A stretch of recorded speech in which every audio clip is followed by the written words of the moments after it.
Começa agora Minuto da Extensão. Aqui você compreende o impacto do CAV na vida da comunidade.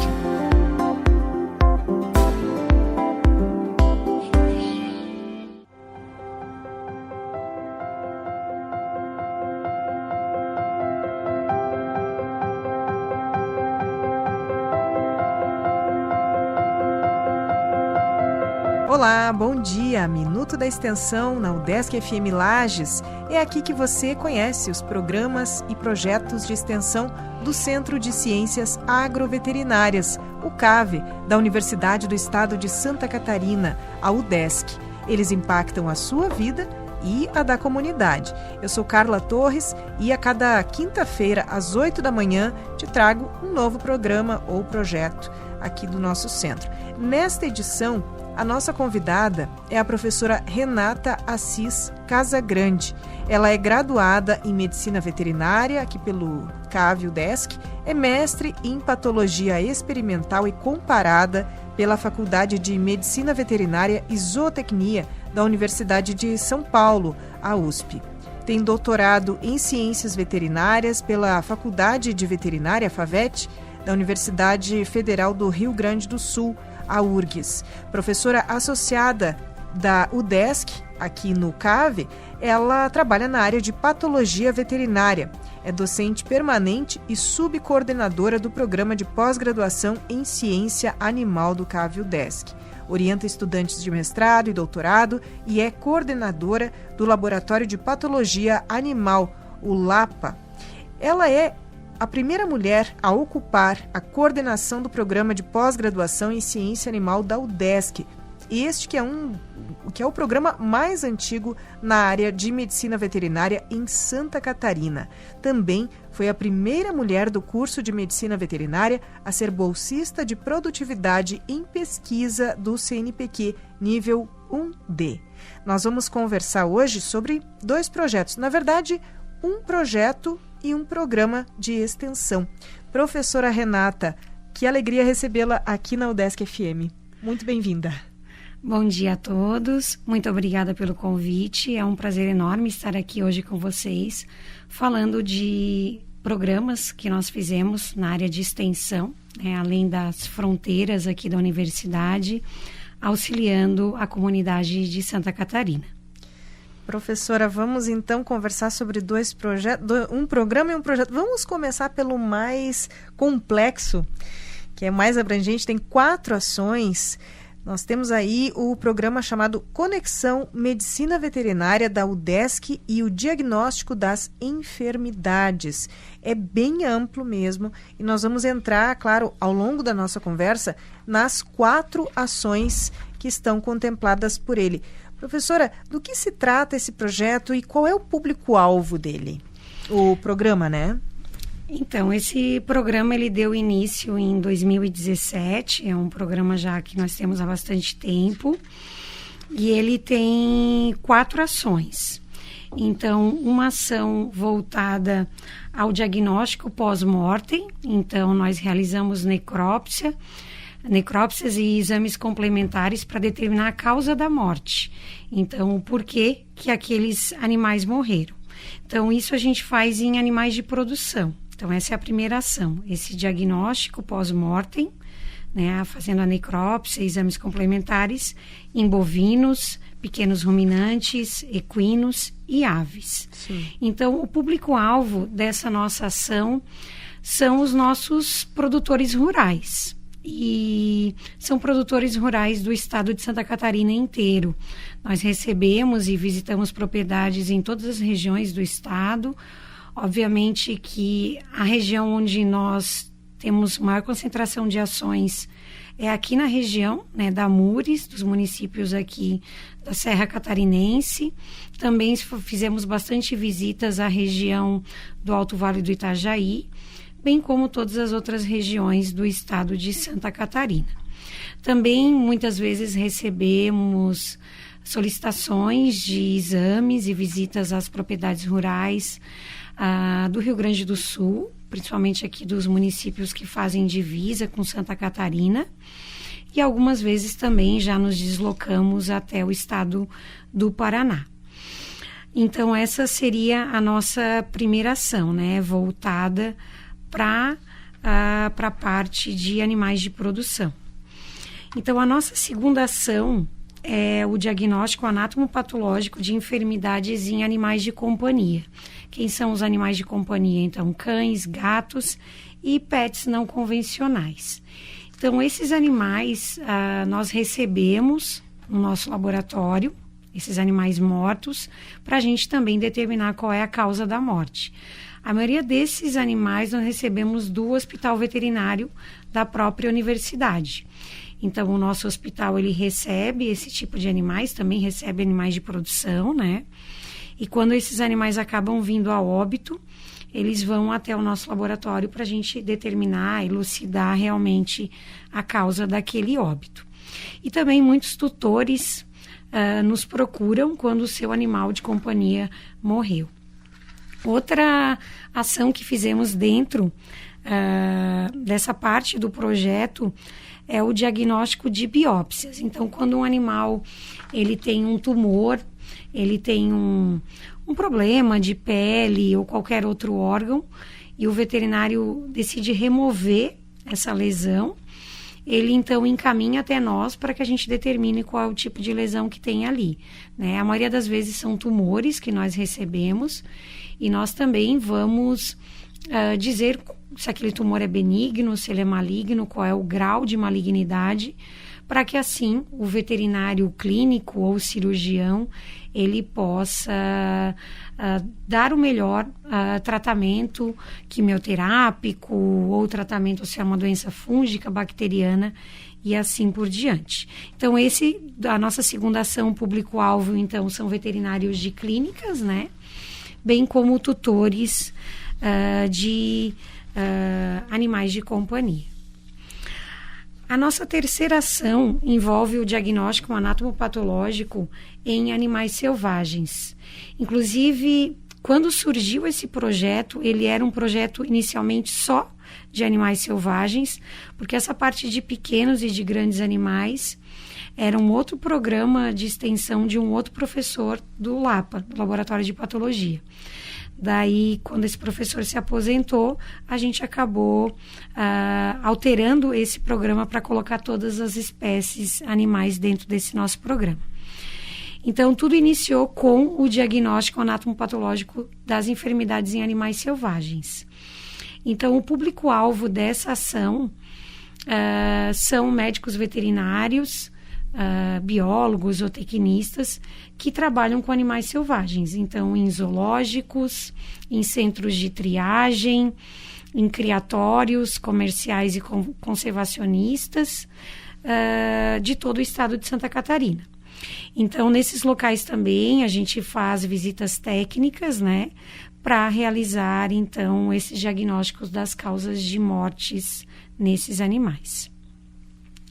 E a quarta e última ação envolve a medicina veterinária legal e a perícia forense de animais selvagens, que são predominantemente encaminhados pela Polícia Militar Ambiental. Então, quando há crimes ambientais como caça ilegal, comercialização ilegal desses animais, e que a polícia encontra, né, esses animais mortos junto com o possível criminoso que cometeu esse delito, eles encaminham para nós, junto com o boletim de ocorrência, para que a gente possa fazer o laudo pericial. Então, o que a gente faz de laudo pericial nessa ação? O que envolve? A gente determinar a espécie animal. Então, para saber se realmente a gente recebe uma carcaça, isso é um suíno ou é um javali? Isso é um felino doméstico ou é um felino selvagem? Então, a gente determina a espécie animal. Determinamos qual foi a causa da morte desse animal. Então, ele foi morto a tiro, ele foi morto a facada, ele foi atropelado. Qual foi a causa da morte? Ou não foi nada disso, ele tinha uma doença infecciosa e morreu. Então, possivelmente, aquela pessoa que estava perto daquele animal ali não foi o que causou a morte. E também a gente determina qual foi o instrumento, então, né, que causou essa morte. Tá? Então, é uma parte muito importante dentro da medicina veterinária, a parte da medicina veterinária legal, e muito pouco explorado aqui na América do Sul. Então, de todos os crimes hoje que são registrados, não chegamos nem a 6% relacionado a crimes com animais, né? Onde há, então, isso é uma parte da medicina veterinária onde a gente precisa evoluir muito, né, para que maus tratos, esses crimes contra os animais, eles sejam, né, realmente os culpados sejam punidos. Então, a medicina veterinária, ela auxilia, né, o poder público e a justiça a elucidar esses crimes. Por isso que é chamado medicina veterinária legal, porque utilizamos o conhecimento da medicina veterinária aos fins da lei. Sim. Aí tem algumas curiosidades em relação a cada uma dessas ações em termos de causa. Você falou da causa morte. Em relação, professora, a animais selvagens, essa questão, como você falou, da perícia forense, que circunstâncias são essas? Você falou em caça, mas também temos o tráfico. Que outras circunstâncias são essas em que esses animais vão parar ali, no caso, mortos? O que é esse contexto em que eles morrem? Geralmente os animais que a gente recebe são animais provenientes do tráfico e da caça ilegal. Também muitas vezes são animais que foram recolhidos pela polícia ambiental. Às vezes a própria comunidade procura a polícia ambiental para entregar um animal que estava encontrado caído, enfermo. E esse animal, ele recebe um tratamento veterinário aqui na nossa região, aqui no próprio Hospital Veterinário do CAV, eles também são atendidos, mas muitas vezes os animais acabam morrendo, né? Então, uma das principais causas que a gente tem desses animais, assim, é o atropelamento. A gente tem bastante problema relacionado a isso. E a morte por arma de fogo, mas por tiro, né, por bala. Mas muitas vezes também existem doenças infecciosas relacionadas a esse tipo de animais. Então, nós também já fizemos diagnósticos de doenças, inclusive até com potencial zoonótico, ou seja, que são transmitidas para nós, humanos, desde doenças virais, bacterianas, fúngicas, que a gente já fez o diagnóstico. Mas só ressaltando que essa casuística de animais selvagens dentro da nossa rotina desse programa, ela não ocupa nem 20% da nossa casuística. Sim. Tá? Ela é uma casuística muito importante, mas ela é uma casuística menor. A nossa maior casuística dentro do programa são com os nossos animais de companhia e com os nossos animais de produção. Ali é onde a gente tem o maior número de animais recebidos. Então, vamos aos detalhes, professora, se você puder nos trazer assim, essas causas, as circunstâncias das mortes dos animais de companhia. Aliás, eles duram mais, né, do que há algumas décadas, quando a gente, sei lá, tinha ali a falta da vacina, o não hábito de vacinar os animais. Hoje é muito comum, inclusive, a gente ouvir falar a vacina da gripe para o bichinho. Era impensável isso, talvez nos anos 90, início dos anos 2000, né? Quais são as circunstâncias e as causas de morte, tanto dos animais de companhia quanto dos ruminantes? Então, vamos falar de cada uma dessas ações de forma separada, né? Sim, por favor. Então, essa parte dos animais de produção, então, quando que nós somos procurados? Isso. Quando há um óbito, né, de uma causa que não foi elucidada pelo veterinário clínico que fez o atendimento, ou até, ele suspeitou, eu acho que isso é tristeza parasitária, mas ele medicou, o animal não respondeu ao tratamento. Sim. E acabou vindo a óbito.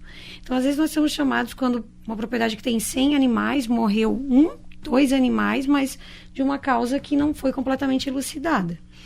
Mas também somos chamados, às vezes, porque morreram já 10 animais naquela propriedade, 20 animais naquela propriedade, onde que muitas vezes já passaram vários veterinários clínicos, né, fizeram diversos tratamentos e não se chegou a uma conclusão do diagnóstico.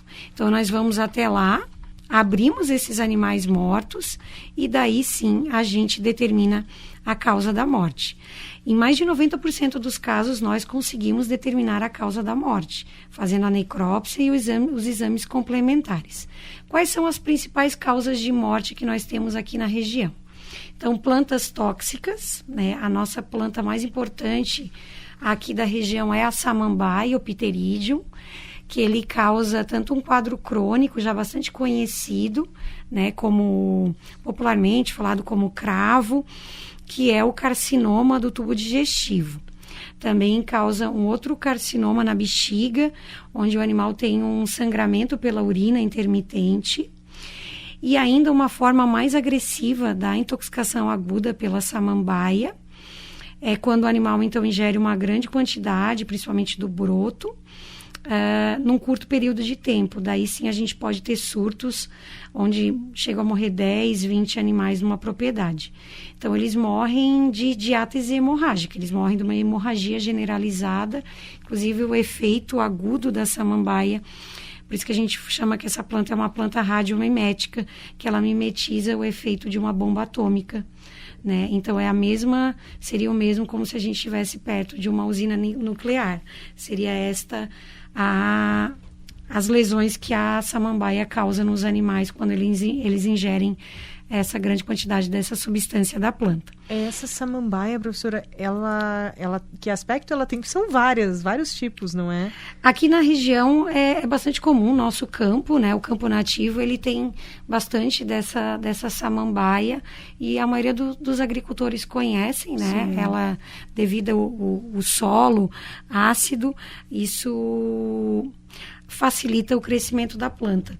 E outra característica que muitas vezes ela morre com a geada, mas muitas vezes os animais, ela brota antes do campo nativo, né, depois do inverno. Então, muitas vezes, pela escassez ainda de forragem e pela brotação excessiva da planta, os animais acabam, né, ingerindo isso. Temos outras plantas também aqui de importância na região. Então, planta tóxica, sim, é uma coisa importante. Só que hoje nós evoluímos muito na pecuária, né? Tanto na pecuária de corte, evoluiu bastante, a de leite também.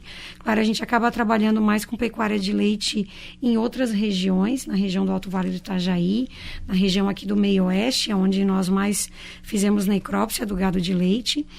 Mas assim como o gado de leite, o gado de corte também, ele tem sido criado de uma forma mais intensiva, mais confinada. Então, nesses casos, a gente se depara com outros problemas relacionados à dieta também, como uma dieta excessiva de grãos, né, onde os animais não foram corretamente adaptados. Então, a gente tem problema de acidose, que é esse excesso de grãos. A gente tem problema com intoxicação, por exemplo, com antibióticos ionóforos, que são utilizados como promotores de crescimento. Então, na verdade, ali surgem outras enfermidades. E junto também, quando a gente aglomera animais, nós temos a questão de doenças infecciosas, tanto bacterianas como virais.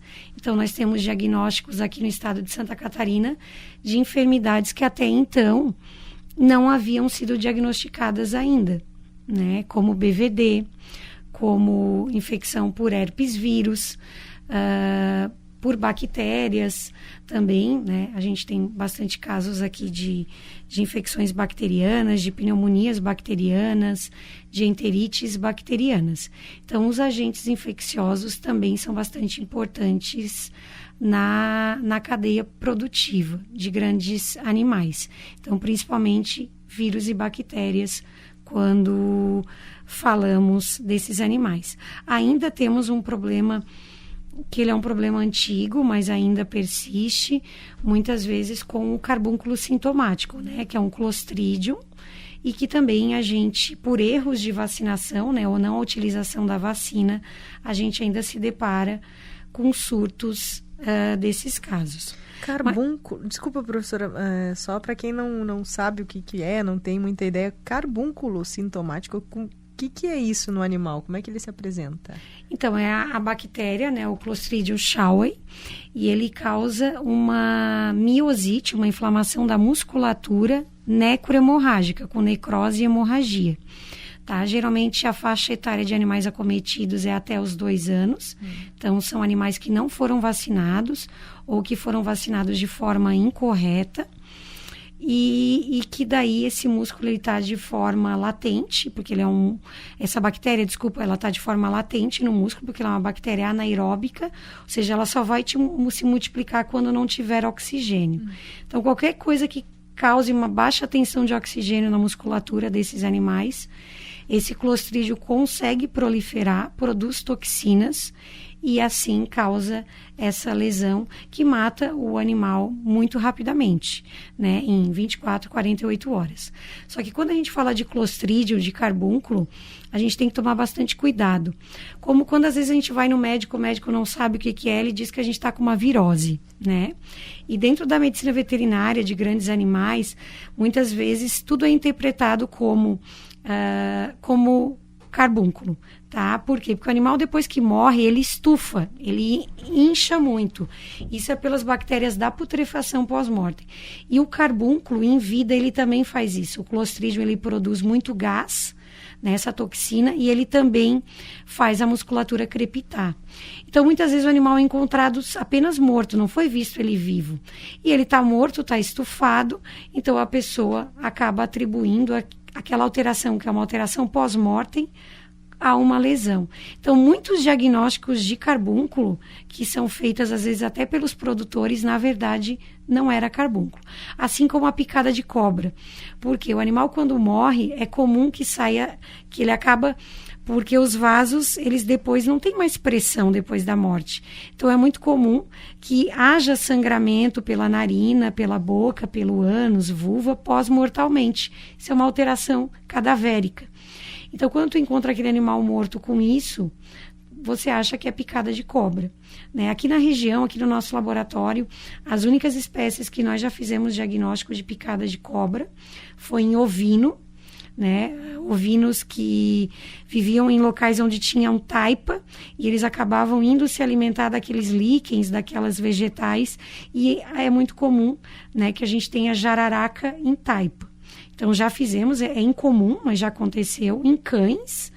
E, na verdade, há alguns anos atrás, eu fiz um diagnóstico num terneiro, né? Mas é uma coisa rara. Em equino também, a gente já fez diagnóstico de picada de cobra. Mas não é uma coisa comum. Então, muitas vezes, acabam atribuindo erroneamente a essas duas coisas, picada de cobra e carbúnculo. Mas de tudo isso que eu falei, a nossa maior casuística de bovinos é a tristeza parasitária bovina. Esse ano a gente teve um desafio muito grande, tá? Nós pegamos propriedades assim com morte de 10 até 20 animais, justamente pelas mudanças climáticas globais. Então, tudo isso interfere, né?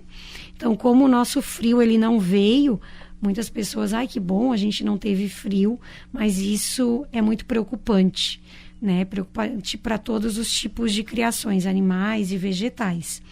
Então, com isso, o nosso carrapato também teve um desafio muito grande e junto a gente acabou tendo um desafio muito grande com a tristeza parasitária bovina, né? Que é causada basicamente por 2 agentes, os mais patogênicos é a Babesia bovis e o Anaplasma marginale. Então, são 2 agentes, uma é uma bactéria e o outro é um protozoário, né? O Mycoplasma é uma bactéria e a Babesia é um protozoário, e eles causam, então, morte, né? Febre, os animais apresentam febre, prostração, aumento da respiração, aumento da frequência cardíaca, e eles têm a urina escura.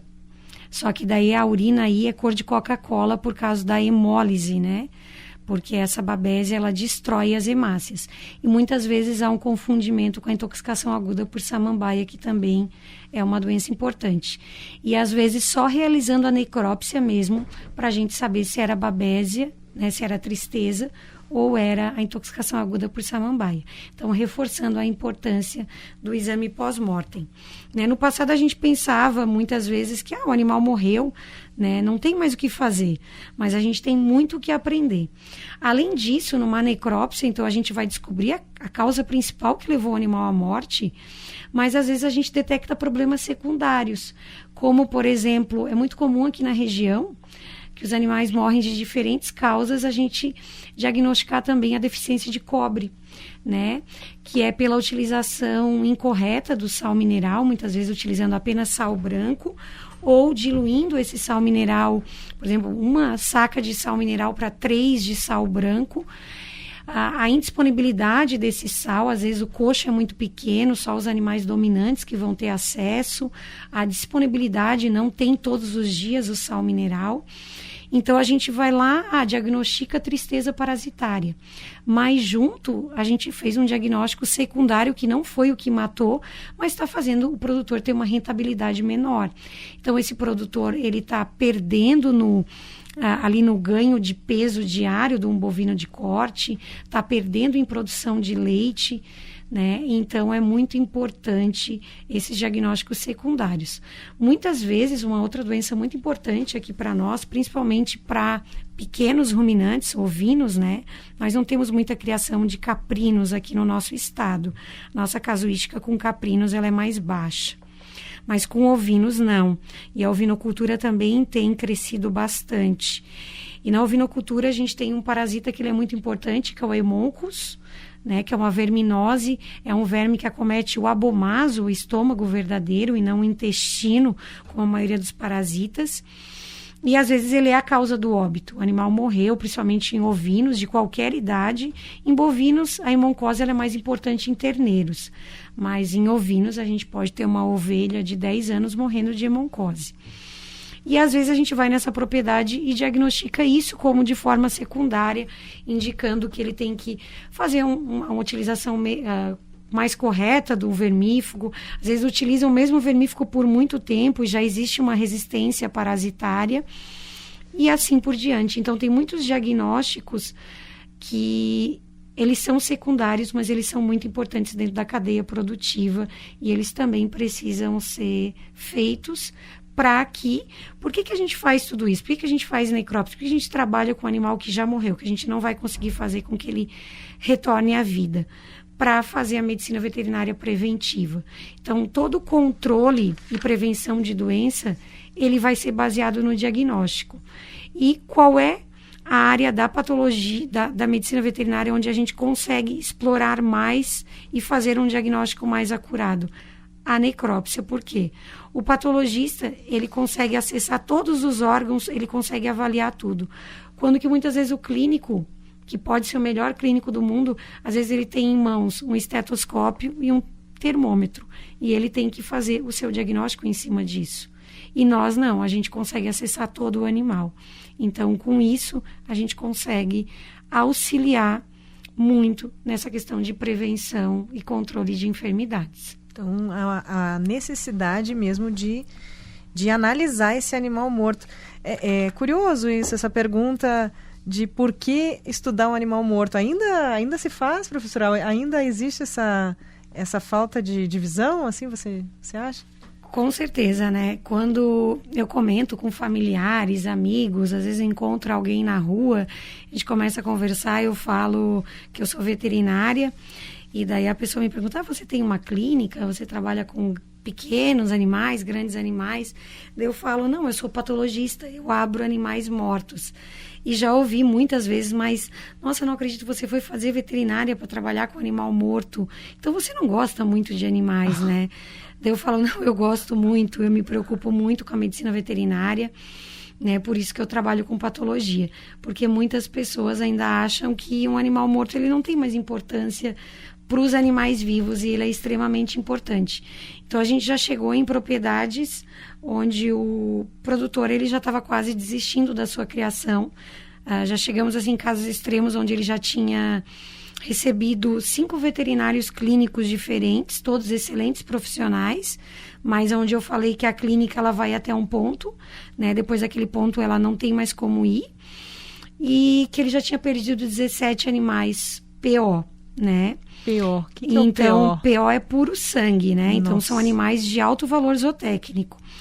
E, então, assim, ele falou, ou vocês fazem um diagnóstico, ou eu vou parar a criação. E a gente conseguiu fazer o diagnóstico, né? Então, eu fico extremamente satisfeita e nessa hora eu vejo o quanto... E depois disso eram rebanhos de 500 animais e meses após, então a gente fez o diagnóstico, inclusive era uma clostridiose nesse exemplo que eu estou falando, inclusive era um caso de hemoglobinuria bacilar. O produtor, sim, ele usava a vacina de Clostridium, mas que não tinha o Clostridium hemolítico, que é o que causa a hemoglobinuria bacilar. Então, a gente fez isso, trocar também o vermífugo, porque também tem uma relação com a lesão que a facíola causa no fígado e que predispõe o Clostridium, que é uma bactéria anaeróbica, a proliferar ali e dele causa uma toxina. Ele produz uma toxina que também causa uma hemólise e que fica muito parecido com tristeza.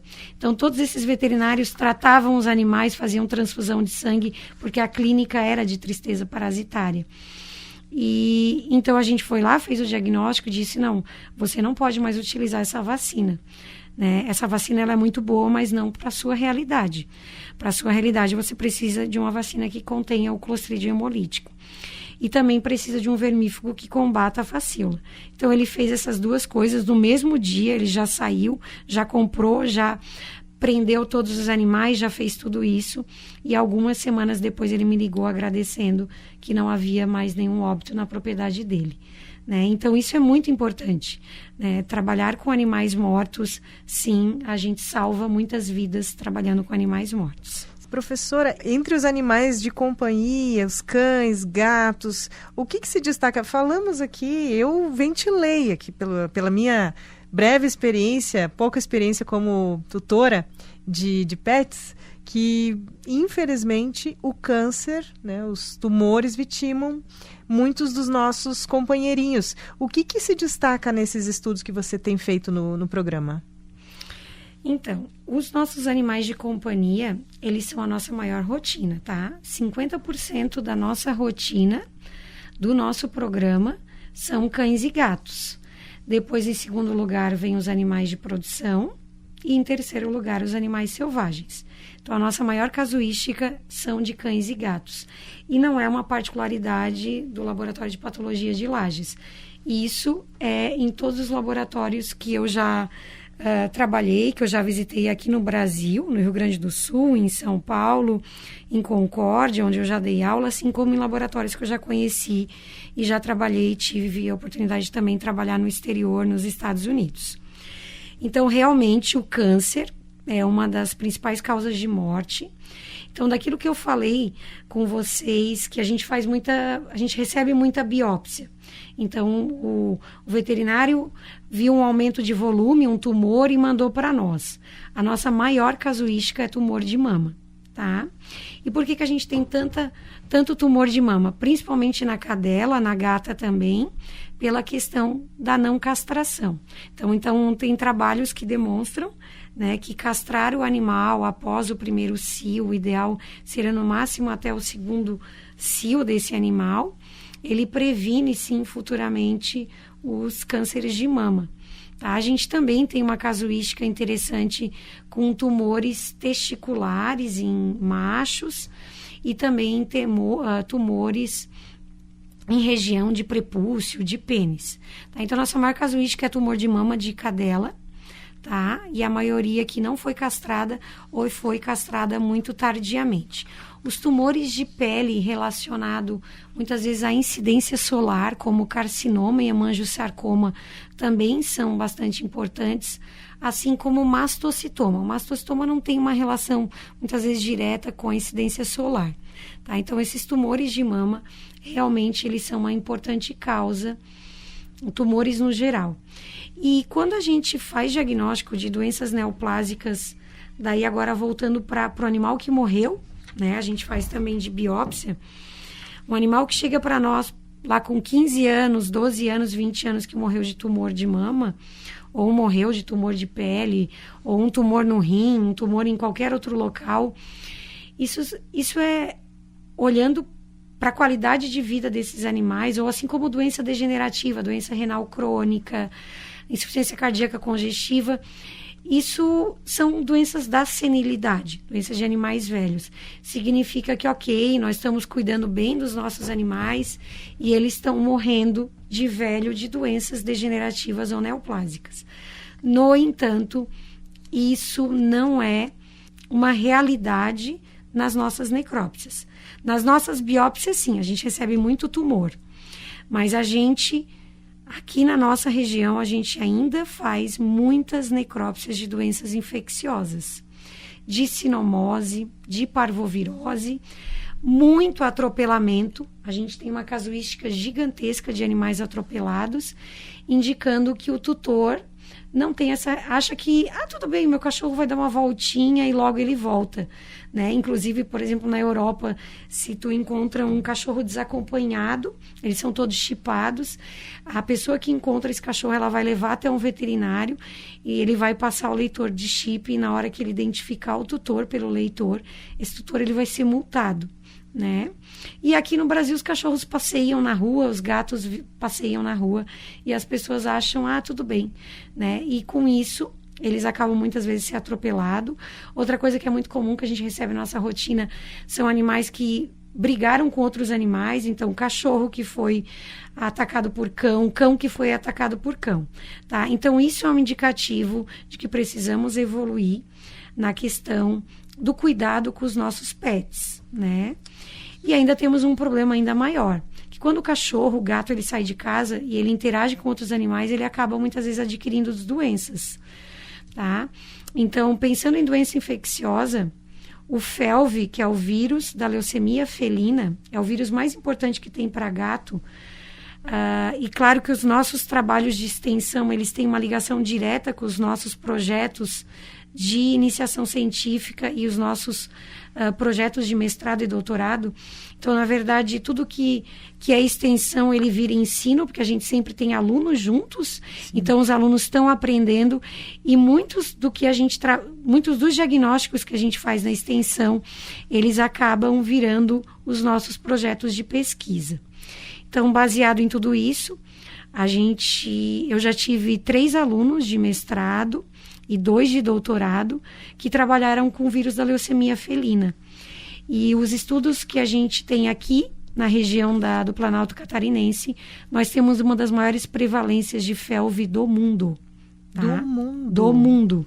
Inclusive, uma das maiores pesquisadoras de FeLV do mundo, que ela é dos Estados Unidos, ela veio no Brasil dar uma palestra no ano passado, num Congresso Brasileiro de Medicina de Felinos, e ela apresentou os resultados dos nossos projetos.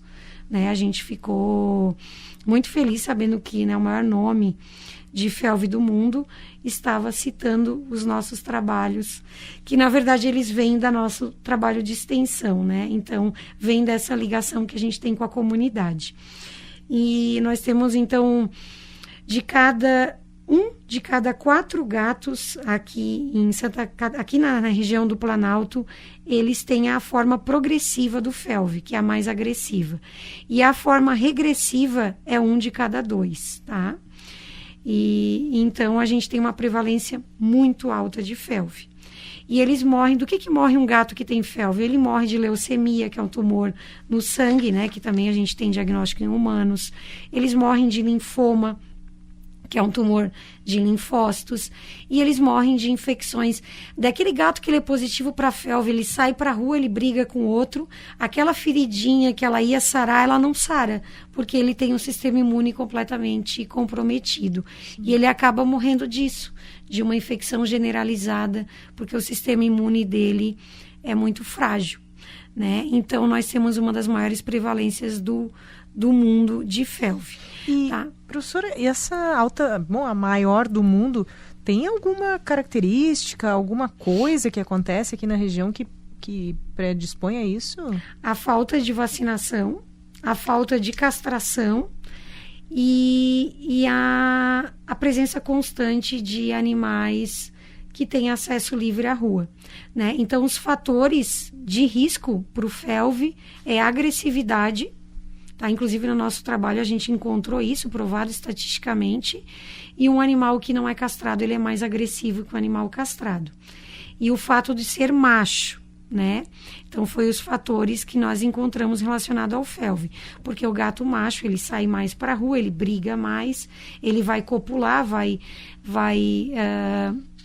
copular com gatas e, com isso, ele vai acabar adquirindo. Então, a maior casuística nossa também são de gatos machos. Mas as fêmeas também são acometidas. Sim. Bom, isto é um alerta para que políticas públicas nesse sentido sejam criadas. Não sei se vocês têm parcerias nesse sentido, professora, por favor. Temos também. Eu só queria falar antes de cães, né? Claro. E cães a gente ainda tem muito problema com sinomose e parvovirose, que são 2 doenças virais que são perfeitamente controladas através das vacinas que são feitas em filhotes e a revacinação anual, tá? Então, mostrando que sim, precisamos ainda evoluir nessa questão. Seria muito bom se a nossa casuística de doenças infecciosas em gatos e cães diminuíssem. Por quê? Porque essas doenças, elas são controladas por vacina. Diferente de um câncer, que a gente não tem como... Claro, castrando auxilia, mas a gente sabe que tem tumores que é difícil o seu controle, sim, né? Sim. Agora, quanto ao desenvolvimento de trabalhos, de políticas públicas, sim, a gente tem.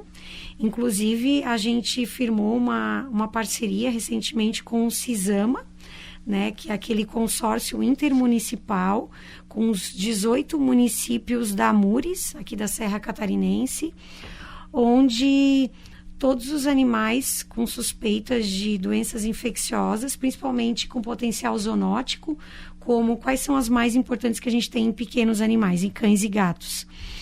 A raiva, que a gente é esporádica, mas a gente ainda tem. E agora, por exemplo, que a gente tem muito importante, principalmente em felinos, é a esporotricose, né? Que ela causa uma lesão principalmente na região do nariz, mas pode se disseminar pela pele inteira. E ela é uma doença zoonótica. Então, a gente entrando em contato com esse gato, com essa lesão, a gente também pode desenvolver o mesmo tipo de lesão, tá? Então, a gente tem com essa parceria e também, obviamente, outras doenças infecciosas, não só as zoonóticas, e também as suspeitas de maus tratos. Inclusive, a gente tem pego uma casuística bem interessante nesse sentido. Equinos morrendo de déficit proteico energético, ou seja, equinos aqui na época, principalmente frio, morrendo de fome, tá? Então, isso configura maus tratos. A gente pode ver isso, né? Muitos locais que a gente vai aqui na região da Serra, a gente olha por um pequeno potreirinho e tem um cavalo extremamente magro lá, tá? Então, a gente tem visto essa realidade.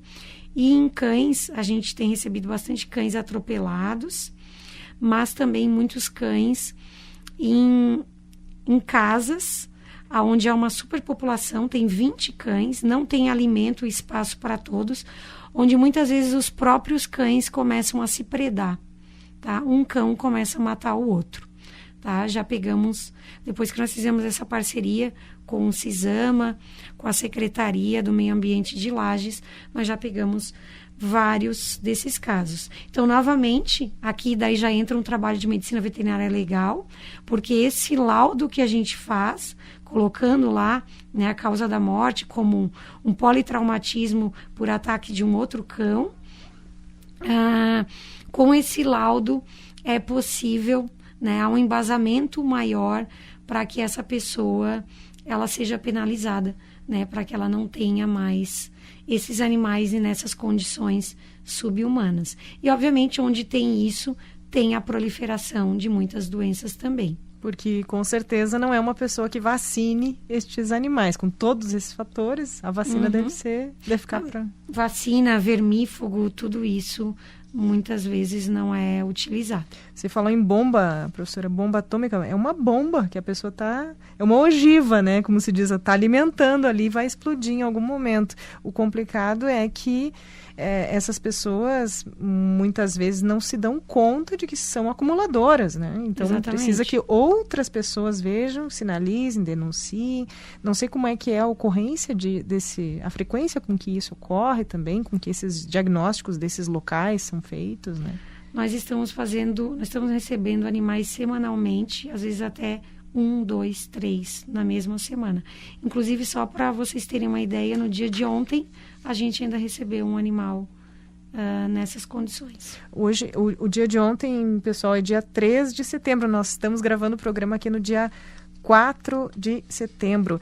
Eu converso hoje com a professora Renata Assis Casagrande, ela que é professora no curso de Medicina Veterinária aqui do CAV UDESC, ela que inclusive destaca-se a primeira mulher a ocupar a coordenação do programa de pós-graduação em Ciência Animal da UDESC, primeiro programa, o mais antigo na área de medicina veterinária aqui do estado de Santa Catarina. Também a primeira mulher do curso de medicina veterinária a ser bolsista de produtividade em pesquisa, nível 1D.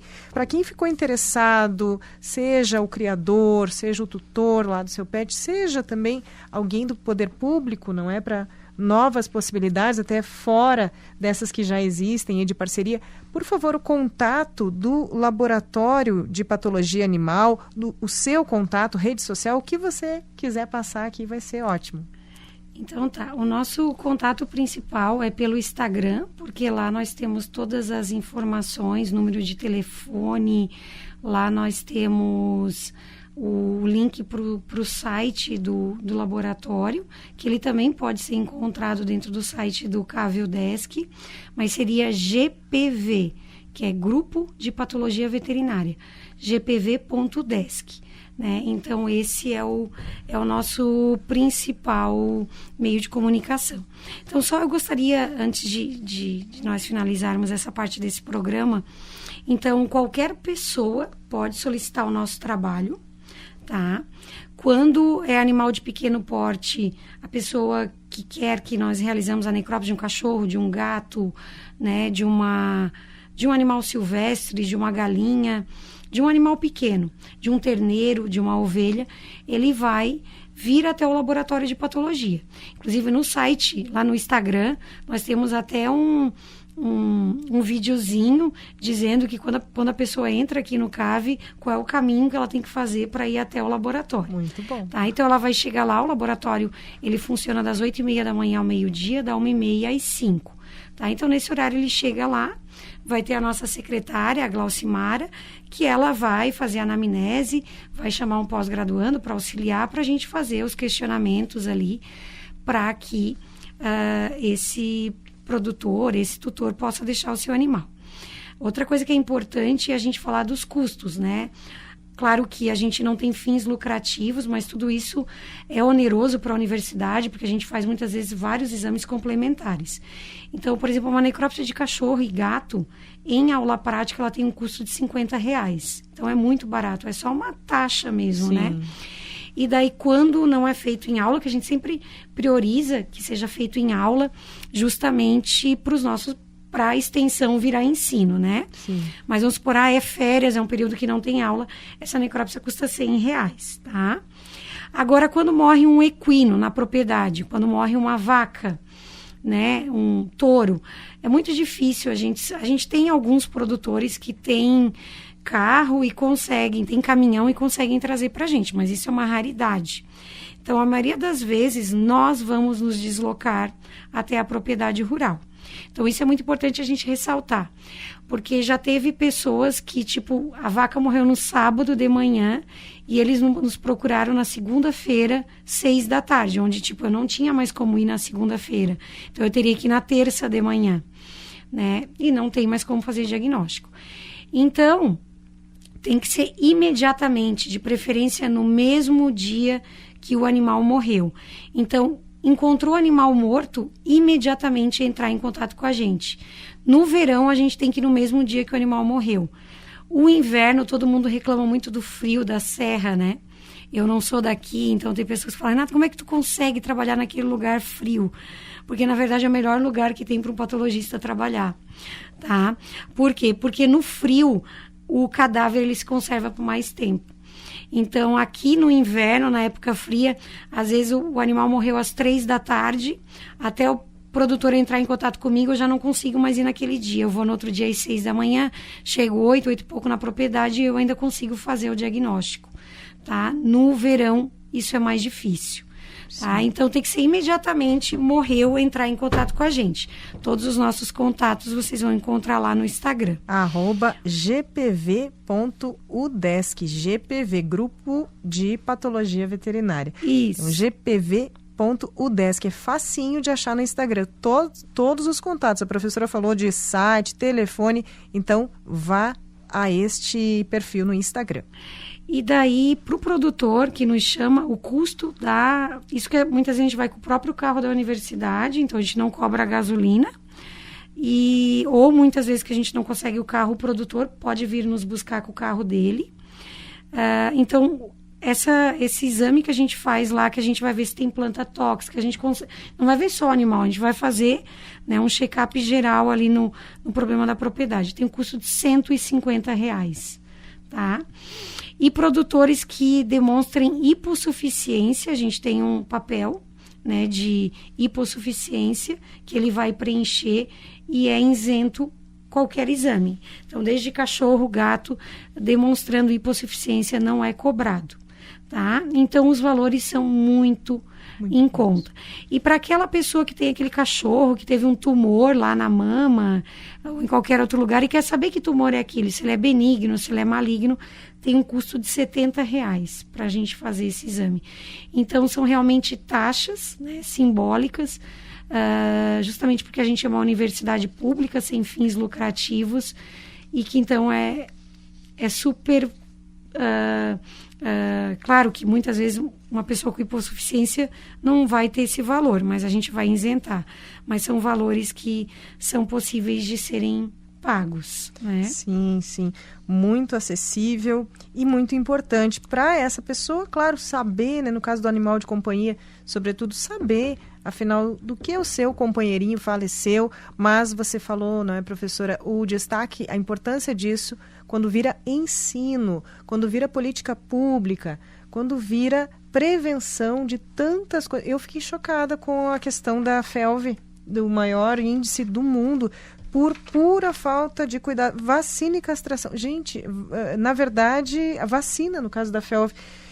Mas a castração também é muito importante. Por causa da agressividade, você falou, né? E de não sair para a rua, porque o animal que é inteiro, ele vai sair mais do que um castrado. Sim.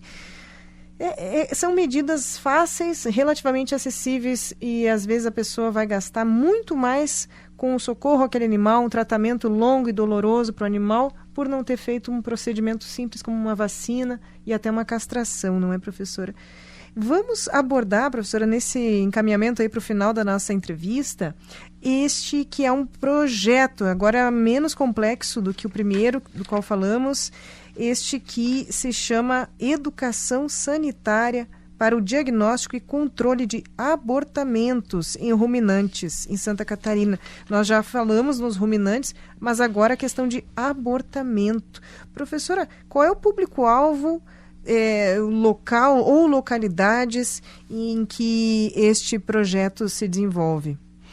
Então, esse projeto ele é bastante semelhante ao nosso programa, mas por que nós criamos um projeto específico para estudar abortamentos? Porque nos animais de produção, né, principalmente ruminantes, a gente recebe também abortos equinos, mas a nossa marca casuística é bovino, seguida de ovinos. Né? As perdas reprodutivas, elas representam um dos maiores problemas na criação desses animais. Então, é extremamente comum São poucas as propriedades que não relatam e que nunca relataram problemas de abortamento, de problemas de vacas que não emprenham, de repetição de cio. Então, dado a importância disso, nós criamos um projeto específico para isso. Por que que ele é específico? Porque dar diagnóstico de causas de aborto, ela tem umas particularidades onde não existe nos nossos outros diagnósticos. Então, o nosso público-alvo é qualquer produtor, tá, de qualquer região do estado de Santa Catarina. Nós, por exemplo, o último feto que nós fizemos na necrópsia veio de Concórdia. A gente recebe materiais do estado de Santa Catarina inteiro, tá, que o produtor ele pode... Então, como que começa esse projeto? Quando o produtor ele tem uma vaca que abortou, tem um número, a gente fala que é tolerável até 10% de aborto num rebanho, né? Então, tem 10 vacas, uma pode abortar. Mais que isso, já tem que se investigar o que está ocorrendo nessa propriedade. Então, ele se deparou com isso. Ou, tudo bem, ele tem 50 vacas, mas agora em uma semana, 4 abortaram. Não deu 10% ainda, né? Mas isso é preocupante, tem alguma coisa de errado. Por que que agora, em um intervalo muito curto de tempo, 4 vacas abortaram? Então, ele vai recolher esse feto abortado no campo, de preferência se ele encontrar a placenta, ele vai colocar isso dentro de uma caixa de isopor com gelo e vai trazer até o laboratório. Então, qualquer produtor rural de qualquer região do estado pode fazer isso. Qual é o custo disso? R$100 e se for em aula prática, R$50. O que a gente estuda? A gente vai fazer o exame histopatológico, vai olhar no microscópio todos os órgãos. Junto, a gente vai procurar bactéria no conteúdo do estômago desse feto, no pulmão e no fígado. E vamos fazer pesquisa do protozoário, que é a principal causa de abortamento no mundo e aqui em Santa Catarina também, que é o Neospora canino. E em ovinos a gente também procura Toxoplasma gondii, que é uma importante causa de aborto. E a gente vai procurar também outras bactérias, por exemplo, a própria brucela, leptospira e os vírus, herpes vírus, o BVD, né, que é o vírus da diarreia viral bovina. Então a gente faz PCR para tudo isso aí, identifica, procura bactéria. Tá? Por quê? Porque se houver uma causa infecciosa, medidas de controle e prevenção têm que ser tomadas para que essas vacas parem de abortar. Então, dependendo de cada diagnóstico, o diagnóstico mais terrível que tem é a brucelose, porque além dela ser uma zoonose, né, vai ter que fazer o teste em todos os animais e todos que forem positivos, eles têm que ir para o abate sanitário. Aqui na nossa rotina é muito raro, tá? A gente ter brucelose. O que a gente tem de mais importante? Qual é a principal causa? Que daí, de novo, a nossa extensão virando pesquisa. Nós já fizemos 2 dissertações de mestrado, uma estudando Neospora como causa de aborto em bovino, no estado de Santa Catarina inteiro. A gente recebeu fetos de todo o estado.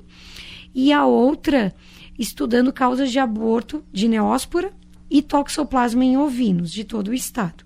Tá? Então, nessas espécies, a principal causa é Neospora em bovino e Neospora e Toxoplasma em ovinos.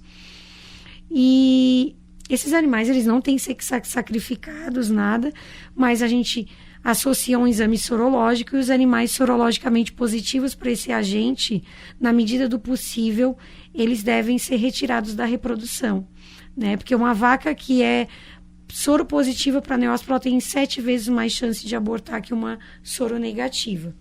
E a transmissão vertical também é um problema muito grave, ou seja, a mãe que é positiva, ela possivelmente vai deixar uma filha positiva. Inclusive, a gente já fez estudo em propriedades que a gente fez a sorologia da mãe, da filha, da neta, e todo mundo era positivo. Tá? Então, Neospora é uma causa muito importante. Mas, por exemplo, a gente fez um outro trabalho com BVD, com vírus da diarreia viral bovina. Esse trabalho, a gente não tinha diagnósticos ainda de que BVD causava aborto, aqui no estado de Santa Catarina, e a gente conseguiu fazer o diagnóstico de aborto aqui na região da Serra, na região do Alto Vale do Itajaí e na região do oeste de Santa Catarina. Tá? Então, todas essas regiões a gente encontrou o vírus da diarreia viral bovina, o BVD, causando aborto. E o mais importante é que o genótipo que nós encontramos é um genótipo diferente das nossas vacinas. A nossa vacina, ela tem geralmente o genótipo do BVD tipo 2, e o que nós encontramos no nosso estudo é o tipo 1E, que ele é predominante na Europa, mas não na América. Então, aí, novamente, um estudo, além da gente fazendo o diagnóstico, né, avaliando futuramente até mudando a conformação dessas vacinas que são utilizadas aqui no nosso estado para que tenham esse genótipo que é o predominante nos nossos estudos, tá? Até porque o BVD ele não causa uma boa imunidade cruzada. Então, se o problema de BVD na propriedade é com o BVD 1E e eu estou vacinando com o 2, a imunidade cruzada ela não é efetiva, tá? Então, mostrando a importância também de fazermos os diagnósticos de abortamento. E pegamos muitas propriedades, aonde, principalmente em gado de leite, aonde os produtores já estavam quase desistindo da criação, porque ele não conseguia mais ter uma vaca prenha. Elas abortavam, elas repetiam o cio, e após esse diagnóstico foi feitas as medidas corretas de prevenção e controle, e a propriedade continuou fazendo, né, continuou as suas atividades, mostrando a importância. Por isso que a gente fala ali de educação continuada, porque tem todo esse trabalho após o diagnóstico da causa do aborto. Só que essas causas infecciosas, elas representam apenas 50% das causas de aborto. As outras 50% das causas, elas são multifatoriais. Então, elas estão relacionadas à dieta, a manejo. Às vezes, aquela vaca teve tristeza, teve febre, abortou. Às vezes, foi feito um manejo onde foi agitado demais o animal e ele abortou. Mas é pensar, então, se é só 50%, então não é importante fazer o diagnóstico. Mas, primeiro, a gente tem que excluir as causas infecciosas. Então, tem, inclusive, produtor que manda feto para nós e eu falo para ele, a gente não achou nada. E ele se frustra, porque ele fala, a gente procurou todas essas causas e a gente não achou.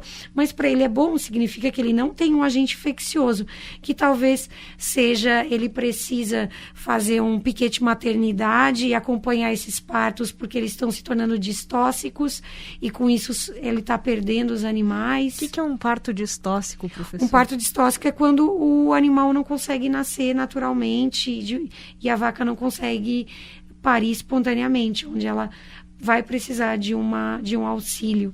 Né, isso é frequente? Isso é muito frequente. É dentro das causas não infecciosas de aborto, é a nossa principal causa, distocia fetal, né? Onde aquela vaca... E a gente tem outro problema, porque a gente tem animais aqui, principalmente os europeus, né? São animais muito precoces e eles acabam emprenhando com um tamanho muito pequeno. Então, às vezes, a gente tem uma ternera de 250 quilos emprenhando.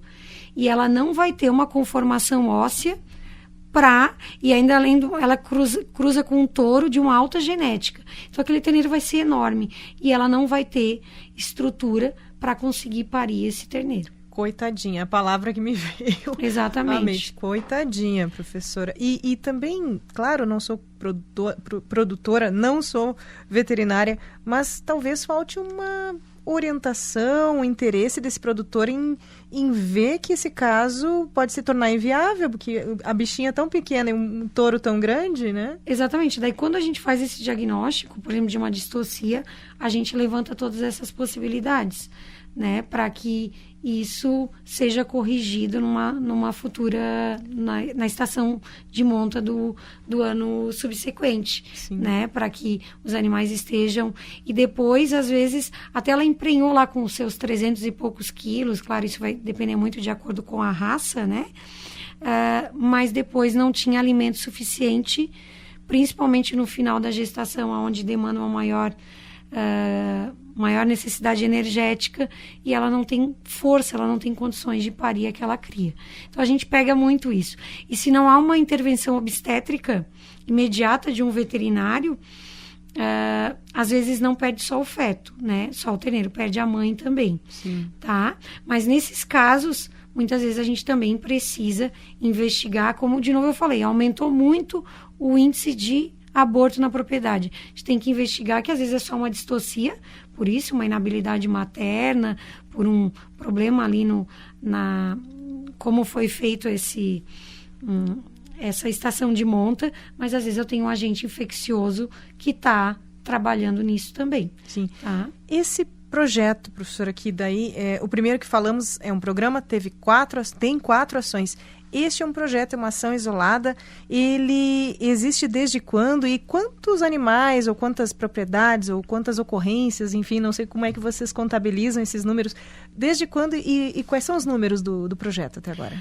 Então, na verdade, essa parte de aborto nós fazíamos dentro do programa das 4 ações. Sim, sim. Mas devido a essas particularidades, a gente viu a necessidade de ter ele em separado. Então, ele em separado, ele começou em 2021, né? Ele é um programa recente, um projeto recente, e nós já recebemos aproximadamente 200 fetos. Então, aproximadamente 200 propriedades já foram contempladas.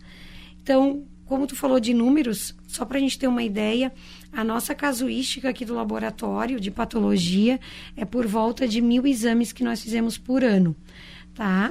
Envolvendo todas as espécies. Inclusive, aqui do Centro de Ciências Agroveterinárias, a maior casuística de programas de extensão, né, de atendimento à comunidade, vem do Hospital de Clínicas Veterinárias, e nós, dentro dos 4 cursos que tem aqui na UDESC, e dentro de todos os laboratórios, nós temos a segunda maior casuística. Então, a gente só perde para a casuística do Hospital Veterinário.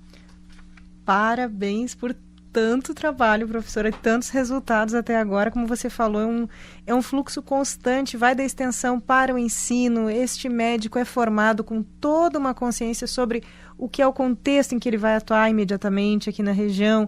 Ele tem soluções que os seus antecessores não tinham, porque vocês estão sempre inovando e buscando novas soluções, novos encaminhamentos. Parabéns pelo seu trabalho.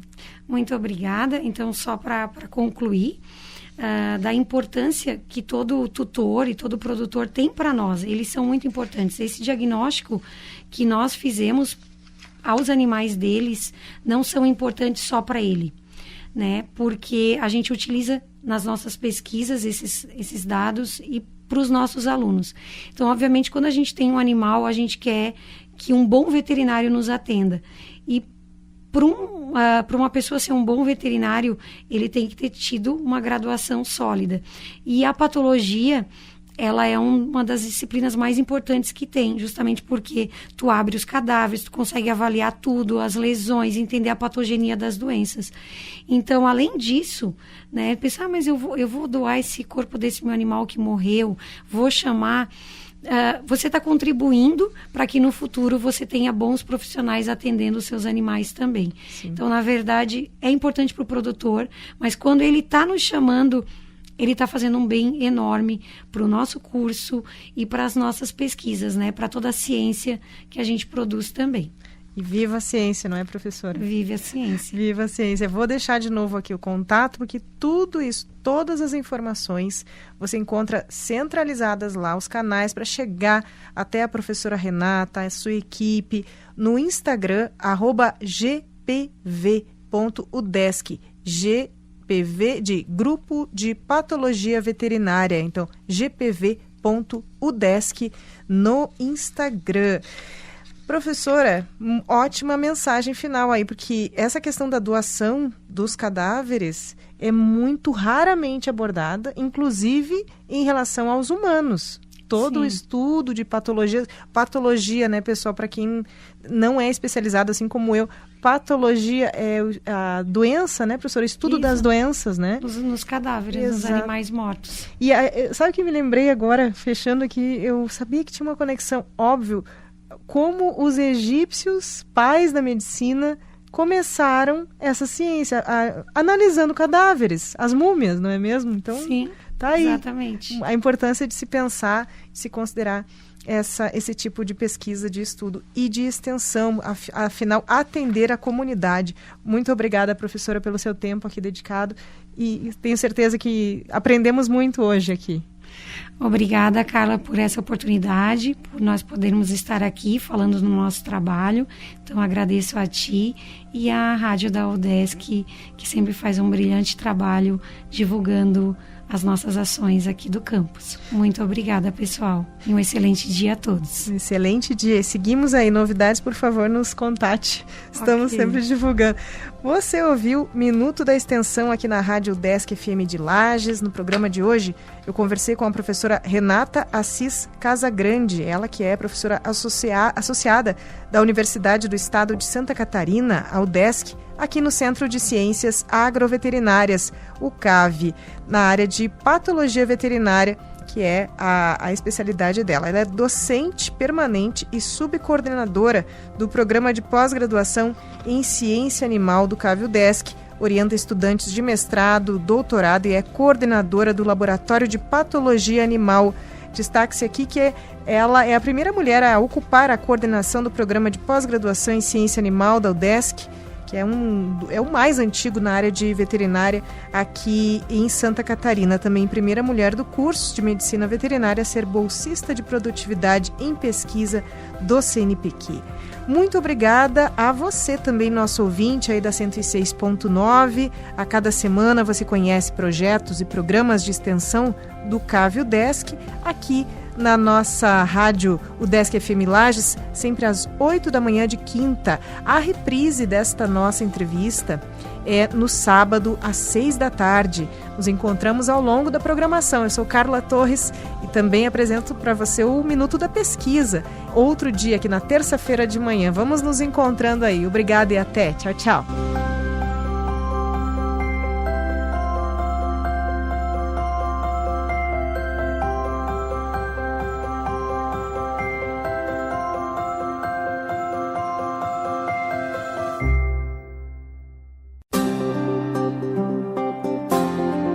Você ouviu Minuto da Extensão, um programa para compreender o impacto do CAV na vida da comunidade.